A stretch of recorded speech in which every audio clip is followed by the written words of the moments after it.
Artificial grass gardens look great, don't require watering, never die, and provide plenty of room for kids and pets. What could possibly go wrong? Everything. Because turf is not natural at all, it's made up entirely of man-made materials, too easy to forget its lack of durability and maintenance requirements. Plastic flowers won't grow well, and neither will fake lawn. They look like trash strewn around the yard. So I suggest using real flowers in your outdoor space. They're cheap, they'll create a beautiful landscape, and they're environmentally friendly options. Plastic affects human beings directly through the ingestion of plastic particles and compounds as we consume plastics daily in packaged goods, including beverages.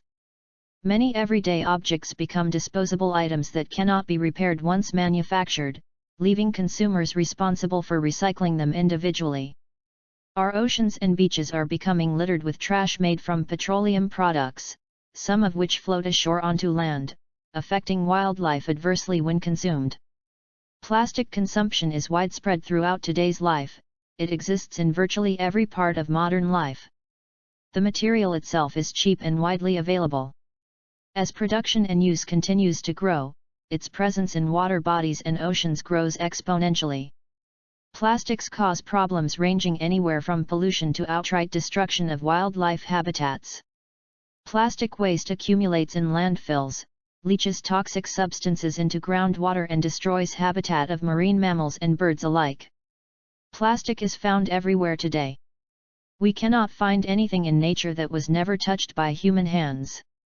Plastic exists as the waste product that we have left behind for our children and grandchildren.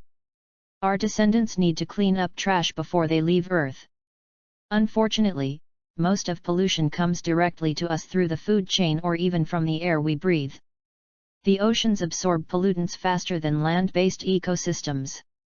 Plastics break down due to sunlight and wind, releasing toxic substances into the atmosphere.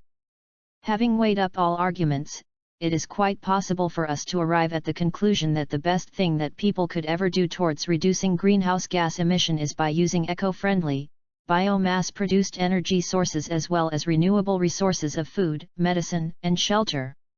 If they don't, they are going against God, since He said mankind were created for each other, not for selfish ends.